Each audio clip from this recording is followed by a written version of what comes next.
네, 안녕하십니까. 네, 반갑습니다. 오늘 이제 새 교회가 아니라 새 교회죠. 새 교회가 예배로 생각하고 저는 이제 진행을 했는데 남사교회에서 함께 예배하고 말씀을 펴지가 이렇게 하고 이후에 시간을 가질 수 있도록 이렇게 시간을 내주셔서 저는 감사를 드립니다. 저는 야외 예배를 해서 편하게 복장을 하고 오는데 현재님은 여태까지 하고 오셔가지고 이렇게 교회가 함께 모여가지고 예배하고 또 하나님을 찬양하고 이렇게 말씀 나눌 수 있는 이러한 기회를 갖게 해주시고 또 초청해 주시고 함께 할 수 있는 이런 기회 주신 것에 대해서 다시 한번 감사의 말씀 드립니다. 오늘은 제가 요한복음 3장 22절부터 말씀을 드리겠습니다.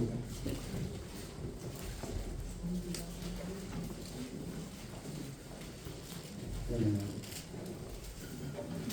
요한복음 3장 22절부터 4장 2절까지 나누려고 합니다. 여기에서 보면 현재 본문에서 나오는 것은 지금 세례 요한의 제자들이 세례 요한에게 와서 나름의 그 불만을 지금 표출하고 있는 그런 상황입니다. 왜냐하면 지금 세례 요한에 의해서 천리 요한에 의해서 예수님께서 대중에게 어떻게 보면 알려지는데 세례 요한이 큰 역할을 했거든요. 그리고 심지어는 지금 예수님의 지금 제자들 있잖아요. 제자들도 지금 따르고 있고 어떻게 보면 중추적인 역할을 하고 있을 그 제자들이 원래는 이 세례 요한의 제자들이었습니다. 1장 35절에서 말씀 보더라도 세례 요한이 자기 제자들에게 지나가시는 예수님을 소개하면서 봐라 하면서 하나님의 어린 양이라고 하면서 예수님을 오히려 자기 제자들에게 예수님을 주목하고 따를 것을 이제 어떻게 보면 권유하는 종용하는 그런 모습이 나오죠. 그래서 베드로의 형제인 안드레가 먼저 그 두 명의 자기 제자들에게 말을 했는데 그 중에 한 명이 안드레였습니다. 안드레는 베드로의 형제죠. 안드레에게 예수님을 따르라 하고 또 그가 예수님을 가서 그날 예수님과 경험하고 그러고 나서 그분이 예수님이 하나님께서 보내시겠다고 약속하신 그 바로 메시아이심을 안드레가 인식하게 되어지고 그것을 그의 형제 베드로에게 나누는 거죠. 그리고 보면 지금 예수님을 따르고 있는 많은 사람들 가운데서 또 나중에 같은 동네 사람이고 또 같은 동업자였던 요한과 야고보 또 결국에는 예수님을 따르게 됐는데 그들도 추정하기에는 세례 요한의 제자였을 거라고 여겨져요. 왜냐하면 그 지역의 갈릴리 사람들이 많이 지금 세례 요한을 따르고 있었던 것을 지금 보게 되거든요. 그러면 예수님을 따르고 있는 그 많은 초기에 처음의 제자들이 대부분은 세례 요한의 제자였을 거라는 거죠. 그리고 세례 요한이 가는 곳마다 예수님을 드러냈잖아요. 그리고 바로 내가 지금까지 증거했던 오시리라 하셨던 지금 오셨다 하셨던 바로 그분이 바로 저분이시다 라고 하면서 사람들로 하여금 예수님을 따르도록 하고 이렇게 했습니다. 그런데 그래서 많은 제자들이 세례요한 제자들이 예수님을 좀 따르고 있는 상황이거든요. 그리고 그래서 어떻게 보면 세례요한의 사람들은 줄어들어 가고 있어요. 그리고 관심은 예수님 사회가 본격적으로 시작하시면서 사람들의 관심은 예수님께 쏠려 있습니다. 예수님께 나아가고 있습니다. 그러면 지금 상황이 근데 세례요한에 충성된 사람들 있잖아요. 함께했던 제자들이 다 예수님께 가고 있는데 그 세례요한에 충성된 제자들은 그래도 끝까지 남아가지고 자기 스승에 대한 그 충성을 계속 주장하고 이렇게 유지하고 있는 거거든요. 그런데 이제 지금 세례관이 침례를 주고 있는데 하필이면 또 예수님이요 가까이서 주시는 거예요. 가까이서 멀지 않은 곳에서. 그런데 사람들이 다 예수님께 가고 있어요. 그러니까 제자들, 세례관의 제자들이 이거 너무한 거 아닌가 하는 불편한 마음이 든 거예요. 왜냐하면 사람들이 다 지금 예수님께 가고 있고 심지어는 자기 제자들도 세례관의 제자들도 다 예수님을 따르고 있고 그리고 몇몇 남아있는 이 지금 이제 어떻게 보면 사역이 많이 축소가 돼버린 거잖아요. 하고 있는데 심지어는 세례관이 하고 있는 그 사역을 그 방법이 똑같아. 똑같은 침례의 사역을 주고 있고 사람들이 증거하고 있는데 그것도 멀리서가 아니라 가까이서 하고 있는 거예요. 근데 그걸로 인해서 이제 또 다른 사람들과 또 세례관의 제자들이 좀 변론과 다툼이 있었거든요. 그러니까 그걸 통해서 세례관의 제자들이 그 충성된 남은 제자들이 불편한 마음을 가지고 예수님 세례관에 온 거예요. 와가지고 이거 나 마음에서는 지금 이렇게 이야기한 거죠. 보면 이제 26절에 보면 그 선생님이 증언하시던 네가 세례를 베풀매 사람이 다 그에게 가더이다. 그 말에는 불편함이 지금 묻어 있는 거거든요. 이거 너무한 거 아니냐라고 하는 그런 어떻게 항변이 그 마음속에 그 말속에 묻어 있는 것을 보게 돼요. 근데 실상 예수님이 세례를 준 것도 아니에요. 그 세례는 세례 요한이 주면서 그 권위가 어떻게 보면 나타나야지고 확정되는 거잖아요. 그런데 예수님이 주는 세례도 예수님이 준다고 말했지만 실상은 4장에 보면 4장 2절에 보면 예수께서 친히 세례를 베푸신 것이 아니고 제자들이 베푼 것이다. 예수님이 세례를 베푸신 것도 아니고 예수님의 제자들이 그럼 예수님의 제자라고 상당수가 세례요한의 제자가 있을 수 있잖아요. 그런데 그들이 세례요한이 세례요한이 했던 그 세례를 예수님의 제자들이 주고 있는 거예요. 그러면 어떻게 되는 거예요? 어떻게 보면 세례요한의 그 권위를 축소시키는 거잖아요. 또 격화시키는 느낌이 들지 않습니까? 그거는 세례요한만 할 수 있는 거를 어떻게 예수님 직접 준 것도 아니에요. 예수님을 따르는 그것도 세례요한의 제자 가운데서 온 사람들이 사람들이 세례를 주고 있거든요. 그러면 세례요한의 했던 그 권위가 상당히 예수님이 약간 격화시킨다는 느낌이 있고 심지어는 제자들을 세례요한의 수준까지 좀 격상시키는 느낌이 있지 않습니까? 자, 오늘 이제 세례요한을 통해서 우리가 그의 어떤 자세와 어떤 고백과 그런 삶을 통해서 교훈을 받으려고 지금 우리 교회를 하고 있습니다. 그런데 이 세례요한의 고백이 그 제자들의 그 어떤 그 불편한 마음이 묻어와서 하는 그 고백, 그 대답이 참 놀랐습니다. 우리 같으면, 일반 저희 같으면, 이거 충분하게 불편할 수 있잖아요. 왜 저렇게 하지? 라고, 그리고 말할 수 있고, 또 예수님이 사람들 앞에서요, 세례 요한을 인정하는 것 같지 않아요. 뭐라고 말하냐면, 세례 요한의 증거가 그가 나를 증거했는데, 그 증거가 의미가 없다. 이렇게 말하는 것 같아요. 그게 이제 오늘 5장 34절 보면 그런 예수님이 세례요한에서 말하는 게 나오거든요. 말씀하시는 게 나는 사람에게서 증언을 취하지 아니하노라. 사람에게서 증언을 취하지 않는데. 그러시고 36절에 뭐라고 말씀하세요? 세례요한에서 지금 언급하고 있는 대목이거든요. 언급하시면서 36절에서 뭐라고 말씀하시냐면 내게는 요한의 증거보다 더 큰 증거가 있으니 그 요한의 증언을 어떻게 보시는 거예요? 크게 이렇게 그 별거 아니다. 그 증언이 나에게는 별 의미가 없다. 그 증언보다 더 큰 나의 증언이 있으니 하면서 아버지의 증언을 지금 이야기하시는 거거든요. 그러면 대중들 앞에서 세례요한이 나 이렇게 드러냈고 그 사람은 대단한 사람이다. 물론 나중에 한 번은 이제 그런 이야기를 하긴 하지만 근데 봤을 때는 어떤 느낌이 드냐면 세례요한을 별로 인정하지 않는 것 같으시고 그리고 그가 나의 증거하는 것에서 별로 그걸 통해서 알려주셨는데 많은 사람이 그를 따르게 되는 하나의 그 큰 역할을 세례요한이 했음에도 불구하고 별로 인정하지 않으시는 느낌. 그리고 대중 앞에서는 그가 나를 증거한 것은 그렇게 큰 가치가 의미가 없다라고 말하고 오히려 세례요한이 그 말을 듣는다면 그것도 공공연하게 막 하시는 거잖아요. 제자들이나 세례요한에게 불편하지 않겠어요? 특히 그 세례요한의 제자들이 불편할 것 같아요. 자기는 지금 주인에게 남아가지고 주인이나 스승에게 있어서 그 충성을 지키고 있고 그 오히려 쑥 예수님한테 이제 새로운 사람에게 쭉 가버리는 그 함께 또 동료들이 불편한 마음을 줄 수가 있잖아요. 그런데 그래도 충대를 지키려고 지금 남아있는데 그런 세례요한이 그 제자들 마음이 상당히 불편하지 않았을까 싶습니다.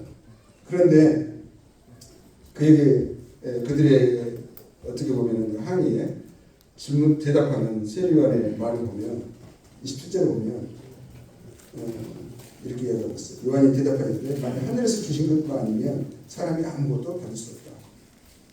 내가 말한 바 나는 그리스도가 아니요 그의 앞에 보내심을 받은 자라고 한 것을 증언한 자는 너희니라. 신부를 취하는 자는 신랑이나 서서 신랑의 음성을 듣는 친구가 크게 기뻐하느니 나는 이러한 기쁨으로 충만하였노라. 그는 흥하여야 하겠고 나는 쇠하여야 하리라 하니라. 세례요한의 이 답변이 너무 놀랍지 않습니까? 그 제자들이 그 말에 제자들은 자기를 생각해서 해주는 말이잖아요. 근데 그런 말에 전혀 동조하는 게 없어요. 그리고 예수님을 향한 조금의 불편의 마음도 전혀 감지할 수 없습니다. 그의 겸손이 참 놀랍습니다. 그렇지 않습니까? 그럼 어떻게 보면 인격적으로나 세상적 기준으로 봤을 때는 사람들 객관적 어떤 입장에서 봤을 때는 오히려 예수님보다 세례요한의 인격과 겸손이요 더 손을 들어줄 만하지 않습니까? 어떻게 세례요한이 이렇게 말할 수 있을까? 정말 진심일까요? 아니면 속으로는 불편한데 마음도 좀 상한데 그리고 자기를 좀 대중 앞에서 좀 드러내고 세례요한 정말 대단한 사람이야. 저 사람의 그 증거로 저 사람의 삶으로 지금 내가 여러분에게 이렇게 나타나서 내가 하나님의 말씀을 전할 수 있습니다. 이게 아니라 그냥 별로 인정하지 않는 것 같은 그러면 그 마음이 그것에 대해서 마음이 좀 상했는데 상한 것을 지금 꼭 참고 누르고 있는 것일까요? 오히려 28절을 보면 뭐라고 말하고 있냐면 제자들에게요. 오히려 뭐라고 말하고 있어요? 너희들도 예수님을 따르는 그 사람들처럼 너희도 따르라는 말이에요. 따르라는 식이에요. 그렇지 않습니까? 너희도 그렇게 하라는 거죠. 너 왜 나에게 계속 있느냐는 그런 어떤 그 인식이 있지 않습니까? 다른 제자들처럼 너희도 예수님께 가라. 그리고 오히려 너희들이 내가 공중 앞에서나 개인적으로나 했던 것처럼 너희도 했던 말대로 너희들도 내가 예수님을 그리스도로 증거하고 그를 높인 것처럼 너희들도 내가 그렇게 했다라고 사람들에게 증거하고 너희들도 그렇게 증언할 것을 지금 말하고 있는 것이거든요. 우리 29절 30절 보면은 전혀 기분 나쁜 게 아니에요. 전혀 마음이 불편하지 않습니다. 오히려 뭐라고 말하냐면 나의 충만한 기쁨을 이야기하고 있어요. 나는 이러한 기쁨으로 충만하였노라 라고 하거든요. 그리고 심지어는 그를 흥하여야 하겠고 나는 쇠하여야 한다. 나는 망해야 한다. 나는 사라져야 한다. 이렇게 말을 하고 있어요. 혼인 잔치집에 신랑이 중심이고 핵심이잖아요. 그렇죠? 그 중심은 신랑과 신부잖아요. 근데 침례 요한은 뭐라고 말하냐면 예수님이 신랑이시고 중심이시고 핵심이심을 분명하게 인식하고 있어요. 그의 만족, 기쁨은 그리스도가 높아지시고 그리스도를 사람들이 알아주는 것. 그것이 그의 만족과 기쁨이었어요. 그리스도로 인해서 자신이 쇠하는 것, 망하는 것, 사라져가는 것, 대중의 관심에서 멀어져가는 것, 초라해져가는 것, 뭐라고 말하냐면요. 오히려 그것이 기쁨이 돼요. 기쁨. 이게 내숭일까요? 말로만 하는 걸까요? 그 중심의 고백이라는 것을 우리가 알 수 있습니다. 이게 충만한 기쁨이라고 이야기를 하고 있어요. 그러면 어떻게 이룰 수 있을까요? 그것은요, 다른 것이 아니라 예수님이 누구신지에 대한 바르고 확실한 그 아는 것 있잖아요. 암과 믿음이 있었기 때문에 그런 것 같습니다. 그리고 하나님께서 자신에게 주신 소명, 왜 사는지 그 소명과 역할에 대한 분명한 인식, 그 믿음이 있었기 때문에 네가 이렇게 말하고 고백하고 그런 자세로 살아갈 수 있었다는 거예요. 흉내내는 게 아니에요.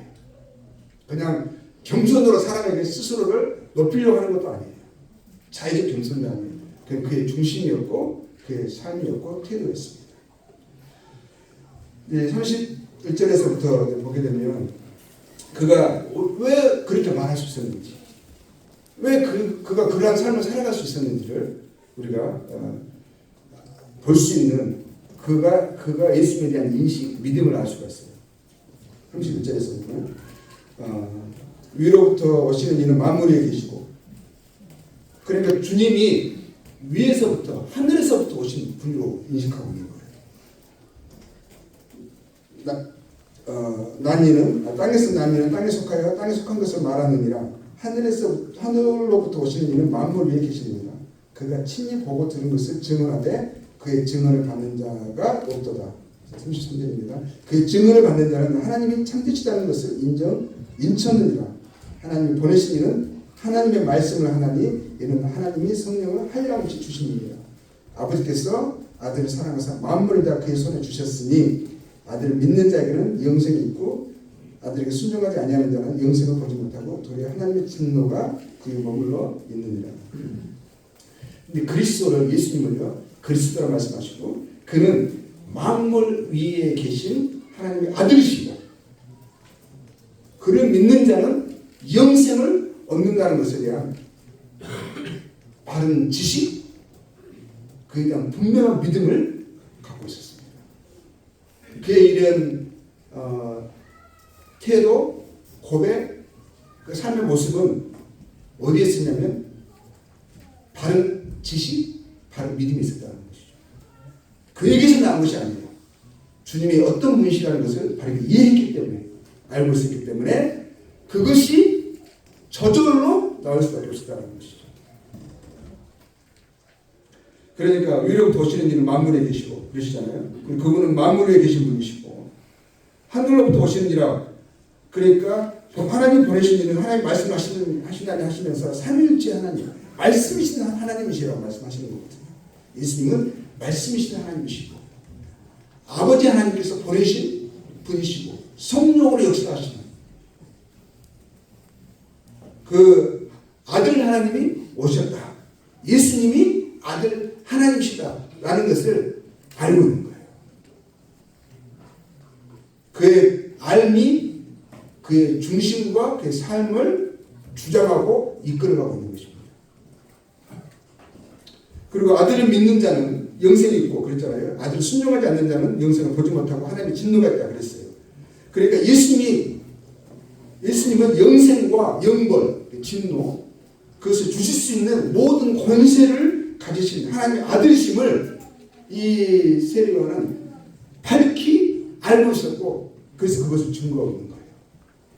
예수님을 누구신지를 알고 그분이 어떤 분이시고 무엇을 그분이 주실 수 있는지, 그리고 그분을 거절하는 사람들에게 그분이 어떠한 형벌과 진노를 내릴 수 있는 분이신지에 대한 바른 정확한 인식이 있었다는 거죠. 믿음이 있었다는 거죠. 그러니까 침례 요한의 겸손은요, 다른 말로 하면 자신에게서 나온 것이 아니라는 거예요. 그가 다른 사람보다 더 겸손하고 더 인격적이어서가 아니라는 거죠.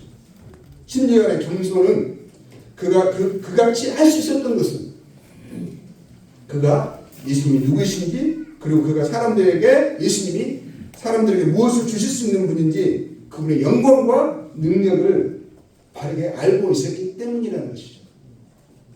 그래서 우리가 생각하는 것은 그리스도를 아는 바른 지식과 믿음과 적용이 우리 성도의 바른 위치를 찾게 한다 라는 것입니다. 내가 존중받아야 이유가 없는 거예요. 세례 요한은 자기가 존중받는 게 의미가 없어요. 그것이 삶에 살아가는 이유가 추구와 목적이 아니라는 것이죠. 성도의 삶도 마찬가지인 거거든요. 주님이 존중을 받고 사람들이 그리스도를 알고 사랑하고 그분을 순종하면 우리의 삶의 가치는 거기에 있는 거거든요. 그것으로 우리가 충만한 기쁨을 세례 요한처럼 가져야 하는 거거든요. 만약에 세례 요한이 예수님에 대해서 경쟁상도를 여기고 그것에 대해서 불편하고 왜 사람들이 나를 떠나갔지? 나는 왜 갈수록 작아지지? 라고 한다면 어떻게 했어요? 합당하지 않는 거잖아요. 그건 망론된 것이죠. 그렇죠? 예수님 누구신데 감히 예수님과 경쟁상도를 여기고 나의 사람들이 예수님께 나아가서 그분을 높이는 거 나는 오히려 갈수록 작아지는 것이 불편하다면 그건 정말 망령된 것이거든요. 근데 우리 성도의 삶의 자세도 한번 생각해 봐야 된다는 것이죠. 우리가 살아가는 이유가 무엇이냐? 우리가 무엇을 목적으로 하고 무엇으로 기쁨을 우리가 또 만족을 우리가 찾기 위해서 살아간다는 것이죠. 어디서 얻느냐는 것이죠. 사람이 나를 모르고 오해해도 문제가 안 돼요. 지금 침례관은 그러거든요. 자기를 몰라보고 나를 오해하고 무시해도 별 문제가 안 돼요. 그에게 문제가 되는 것은 중요한 것은 사람들이 그리스도를 모르는 것이에요. 그리스도를 오해하는 것이에요. 사람들이 나를 사랑하지 않더라도 나를 따르지 않더라도 그리스도를 알고 그분을 사랑하고 따른다면 그는 기뻐합니다. 침례요한의 이런 겸손과 능력이 바로 그리스도를 바로 누구신지를 바르게 아는 데서 나왔다는 것이죠. 억지로 하려는 겸손은요, 잘 감추고 있다가도 금방 한계에 도달합니다. 그렇지 않습니까? 지금 무시받고 있어서 지금 속에서 엄청 열나거든요. 그런데 그것을 안 그런 척 하려면 어느 정도 수준까지 잘 참을 수 있어요. 근데 어느 수준에서는 더 이상 못 참겠다. 참을 만큼 나도 참았다. 어떻게 네가 나에 그럴 수가 있어? 난 이렇게 했는데 이게 나오지 않겠습니까? 그런 이제 억지라는 겸손은 마음의 상처, 낭만, 원망, 좌절, 분노를 일으키고 결국에는 관계와 삶을 어렵게 하고 망치게 하는 것으로 끝나는 경우가 참 많죠. 침례요한의 주 예수님을 아는 바른 지식, 믿음, 겸손, 소명에 대한 명확한 인식이 우리 성도들에게 우리의 삶에 너무 필요하다는 것입니다. 주님은 어떤 분이시고 우리는 주님 안에서 어떠한 존재이며 이 땅을 살아가는 성도의 삶의 이유와 우리의 영광과 우리의 사명이 무엇인지를 명확하게 알아야만 그것을 항상 기억하고 인식하면서 매일의 삶 가운데서 믿음으로 적용하며 살아가야 하는 것이 너무너무 중요하다는 것입니다. 누가복음 17장에 보면, 누가복음 17장 한번 볼까요? 17장에 이제 무익한 종이 나옵니다. 17장 7절에서 보면 7절에서 이 무익한 종이 나오는데요. 이 한 주인에게 종이 있죠. 7절에서부터 10절까지 보면 종이 있습니다. 이 종이요, 주인의 밭을 갈고, 7절에 보니까 주인의 밭을 갈고 양을 칩니다. 그리고 하루 내 고된 노동으로요, 수고하고 하루 일과를 마칩니다. 하루 일과를 마치고 집에 돌아왔어요. 돌아온 종에게 주인이요, 이제 아유 수고 많았네, 좀 쉬고 이제 먹고 좀 쉬라고 하면서 그렇게 말해주는 것이 아니라 그 주인이 뭐라고 해요? 8절에 도리어, 7절에 그러잖아요. 그러면 곧 와 앉아서 먹으라 말할 자가 있느냐? 이 말은 뭐예요? 있느냐 물어보는 것은 답은 뭘 기대하는 거죠? 이제 반어법이잖아요. 그러는 것이 합당하냐? 안 그렇지 않느냐? 누가 그러느냐? 이런 말이거든요. 그렇게 할 사람, 할 주인이 없다. 이런 뜻이거든요. 8절에서 오히려 뭐라고 말하냐면 8절에 도리어 그더러 내 먹을 것을 준비하고 띠를 띠고 내가 먹고 마시는 동안 수종 들고 너는 그 후에 먹고 마시라 하지 않겠느냐? 명한다로 하였다고 종에게 감사하겠느냐? 이 말은 뭐예요? 감사하라 이런 말이 아니라 누가 감사하겠느냐 이거예요. 주인인데 주인과 종의 그 구분이 명확하죠. 종은 그것 때문에 막 불평하고 지금 같으면 상황이 다르겠죠. 주인과 노예의 그 명확한 그 구분이 있었던 그 시대를 지금 이야기하고 있는 거예요. 그 상황에서 이야기하는 이 말 들었던 모든 사람들은 주인 너무하네 이렇게 하잖아요. 이거 그러면은 이거 노동청에 신고해야지 이렇게 말하지 않아요. 그때 시대에는 다 뭐라고 말하고 있어요? 당연히 주인이 그렇게 하는 것이 옳다, 맞다.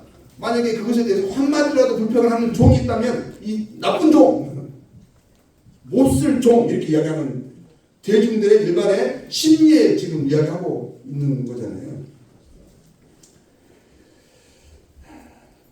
그럼 이걸 이제 결국 뭘 이야기하는 거냐면 우리의 그 종의 가치는 주님을 섬기는 것이라는 것을 이야기하고 있는 거거든요.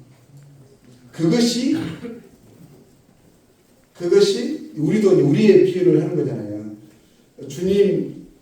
우리의 주님, 우리가 하나님을 섬깁니다.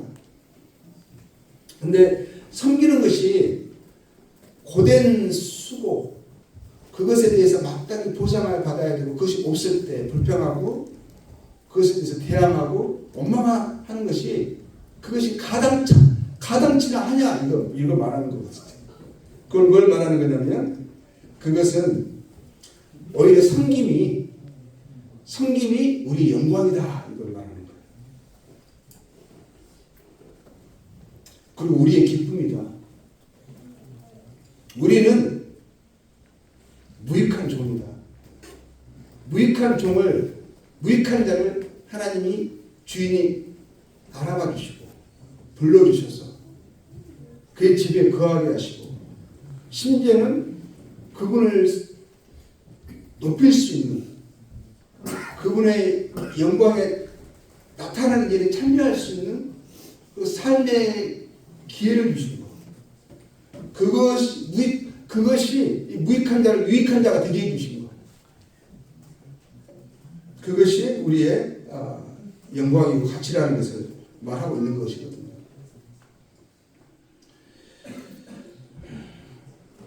주님이 우리를 섬기시게 해주신 것, 그 은혜와 존귀가 너무 크고 놀랍다는 것입니다.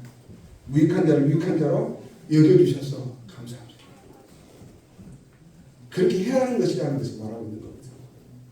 주인의 크심을 알고 그를 알고 섬기는 축복과 영광을 아는 것이 우리의 유익이다, 마땅한 거다라고 하는 것을 이야기하는 겁니다.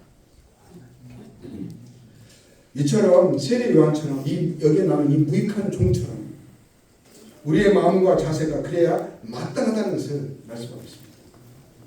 그런데 우리가 한 일은 커 보이고요.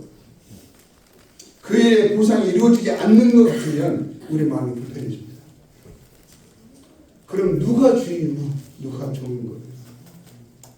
누가 누구의 눈치를 봐야 하는지, 무익한 자를 불러주시고 그 영광에 들어가게 하신 자를, 그래서 섬기는 자를, 그 섬기는 종기를 주셨는데도 오히려 그 왕이, 그 주인이, 하나님의 아들이 눈치를 봐야 하겠는가? 그것은 아니라는 것이죠. 주 예수님을 믿는 자는 영생을 얻고 또 거절하는 자는 영벌, 하나님의 진노를 받습니다. 주 예수님을 알고 믿는 것에 엄청난 영광과 축복의 약속이 있습니다. 사람들이 주 예수님과 그분의 은혜와 약속을 알고 믿어야만 합니다. 예수님이 누구신지를 반드시 알아야 합니다. 그분을 안다면, 그분의 그 사랑과 은혜를 안다면, 그분의 권세를 안다면, 우리에게 그분의 우리에게 베풀어 주신 그 사랑에 우리가 감격하게 될 것이고 그분을 섬기는 것에 대한 그 가치를 보게 되어지고 이 세례요한처럼 나는 망하여야 하겠고 그는 흥하여야 하지 않겠느냐 이 무익한 종처럼 이런 자세로 우리가 살아간다면 삶에서 일어나는 많은 갈등과 나의 원망과 불평 있는 분들이 많이 해결이 될 거라고 생각이 듭니다.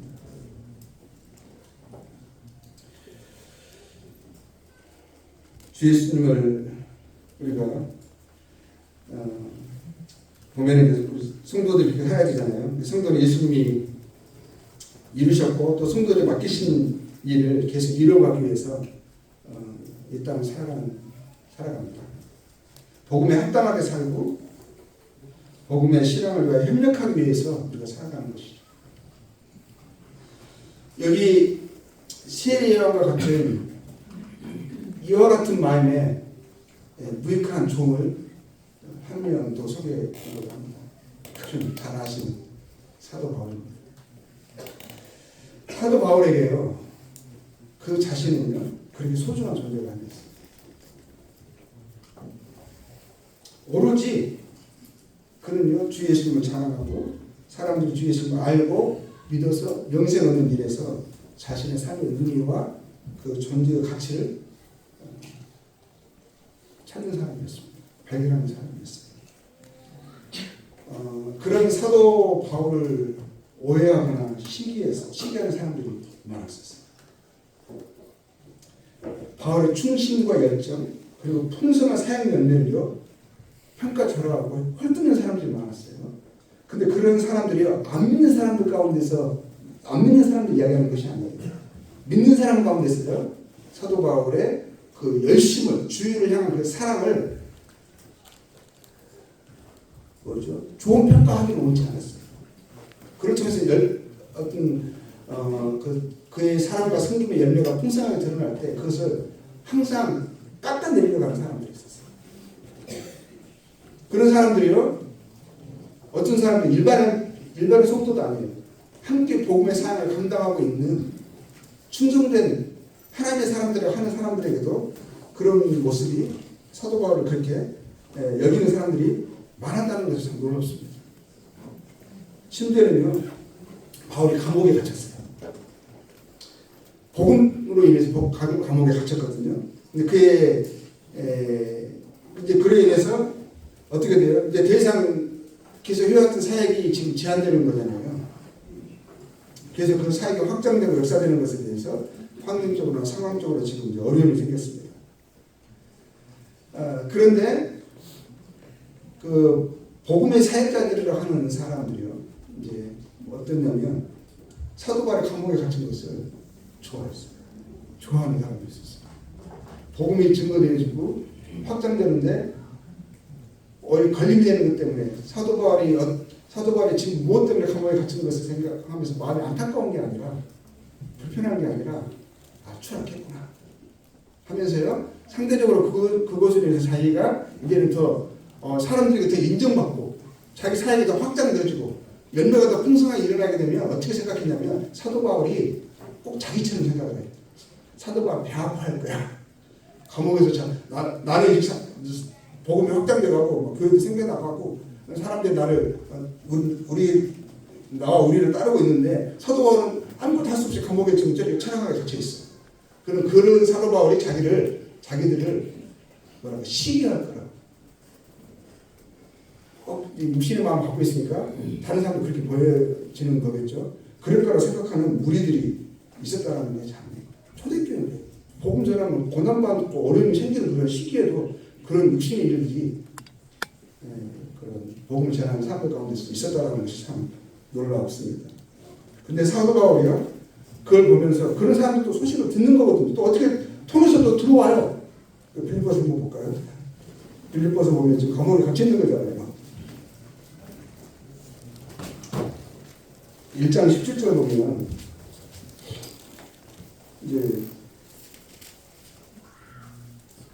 이제 14절부터는 이제 사도 바울이 사랑으로 한 것에 대해서 좋게 여기고 그걸 아쉬워하고 오히려 그 복음 전하다 감옥에 갇혔어도 계속 복음을 증거하는 그 마음이 낙심되지 않고 주님을 사랑하고 그 계속 그 사역을 그 기쁨과 어떤 소망 가운데 감당 나아가고 있는 사도 바울을 보면서 경륜을 받고 또 담대함을 얻는 사람도 있지만 또 반면에 17절 같은 경우에는 뭐라고 말하고 있냐면 그들은 나의 매일매일 괴로움을 더하게 할 줄로 생각하여 순수하지 못하게 다툼으로 그리스도를 전파합니다. 이런 육신이 또 있는 거예요. 결국은 주님의 사역을 경적으로 육신적으로 자신이 드러내는 한 도구로 그건 우리 안에 있는 육신이잖아요. 그 육신에 의해서 조종당하고 주장당하는 것이죠. 그래서 이 놀라운 하나님의 일을 하면서도 육신이 강한 것을 허용함으로 인해서 붙잡히는 모습을 보게 되는 것이죠.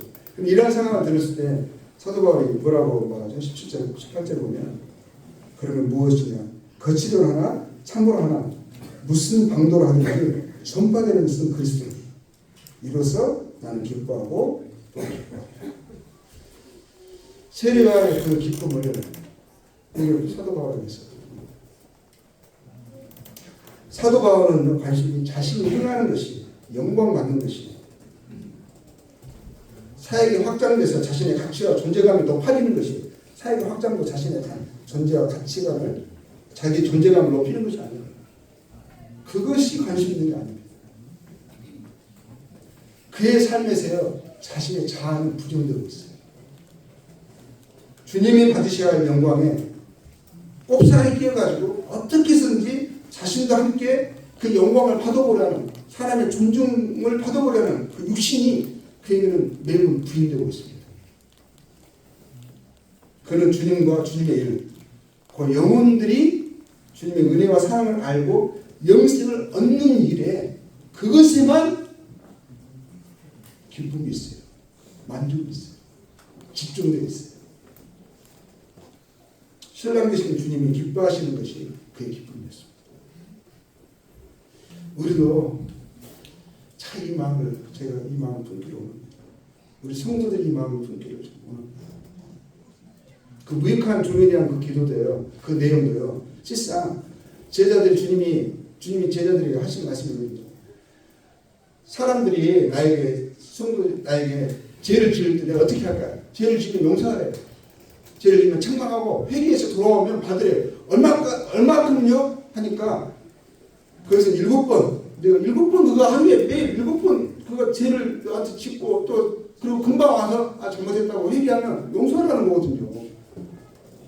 근데 그것에 그 말을 하니까 제자들이 압도감을 느꼈어요. 우리는 도저히 못하겠다. 우리 믿음을 더 써서 한 거거든요. 그 말씀에 주님이 무익한 종을 이야기하신 거거든요. 근데 결국은 주님을 아는 믿음이거든요. 주님이 어떤 분이신가. 또 나를 아는 나의 위치를 주님 안에서 바르게 인식하는 것이거든요.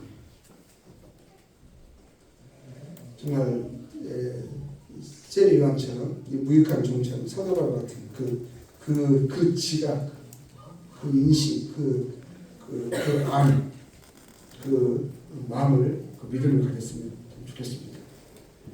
우리의 믿음을 크게 하여 주시기 정말 주님을 알고 섬기는 기쁨이 우리의 마음을 충만하게 했으면 좋겠습니다. 주님의 일에 흥황되는 것에만, 주님이 높아지시는 것에만 우리가 함께 기뻐하고 참여하면 좋겠습니다. 주님을 믿고 섬기는 일에 시기와 반목과 교만이 자리 잡아서는 안 된다는 것이죠. 세례 요한처럼 주님은 우리 안에서 우리를 통해 흥해주시고 우리는 쇠하여야겠습니다. 우리가 온전히 주님 안에서 기뻐했으면 좋겠습니다.